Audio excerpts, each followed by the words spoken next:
Thank you for joining us today. I appreciate taking time to answer a few of our questions. Let's begin with a brief introduction of yourself, your role, and your company. My name is Francis MacDonald. I am CEO of LIFFF Power, and LIFFF is focused on hard rock lithium exploration in Canada. As a participant in the Nordic Funds Mines conference, what are your key objectives for attending, and how do you hope this event will contribute to your company's goals in the current mining landscape?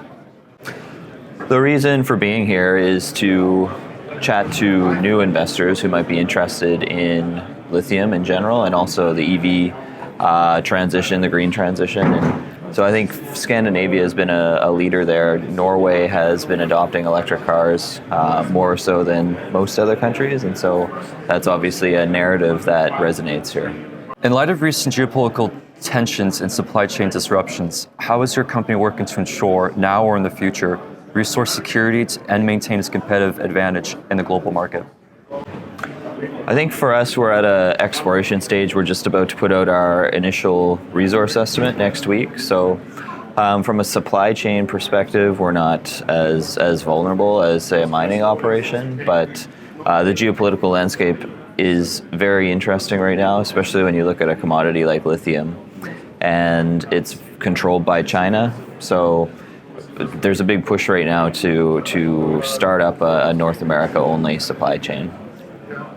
And you touched on this briefly, but with the growing focus on ESG in the mining industry, how are you leveraging this conference to showcase your company's initiatives to the Nordic investment community, known for its strong emphasis on responsible investing? I think in Canada we also have a very strong ESG framework, and the regulatory system in Canada is very robust, and so I think that obviously resonates with people in the Nordic countries. Your company holds mineral rights in the James Bay region of Quebec. How do these assets fit into your overall strategy, and are there any other particular areas you're prioritizing for the near-term exploration? So our main asset is in the Northwest Territories in Canada, so just outside the capital city of Yellowknife, and it's about a half-hour drive outside of a city of 20,000 people on a paved highway.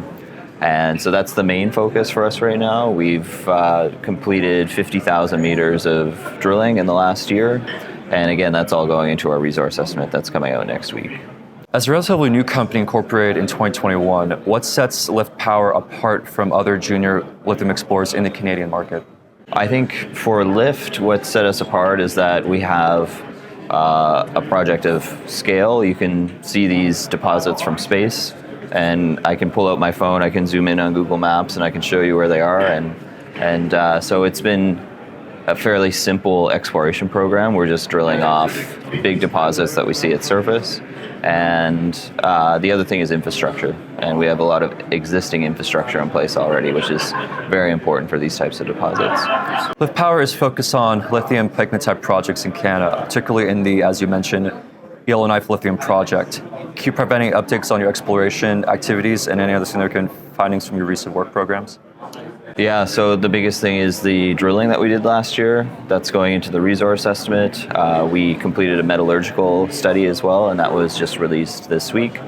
And now we're going to the preliminary economic assessment, where we start to look at the economics around the project. And there's a growing emphasis now on community engagement, especially in North America with First Nations people. Could you expand upon how your approach to environmental stewardship and community engagement, particularly in the context of your project in Northwest Territories and Quebec? Sure. Northwest Territories, I'll start there. So our project is just outside the city of Yellowknife. There's two Indigenous communities, one in the city and one just outside the city. And so some of the project areas are within 20 kilometers of the community. So it's very important for us to have the community on side because it's really in their backyard. And we've been spending a lot of time doing this. We signed an exploration agreement with the First Nations community, which allows us to do any exploration activities up until commercial production. And we host community meetings, site tours. We're in the community quite a bit. Well, it was wonderful. Thank you for taking the time to answer a few of our questions. We want to learn more about your company operations, and wish you best of luck at the conference. Thanks, Brian. Thank you. Thanks.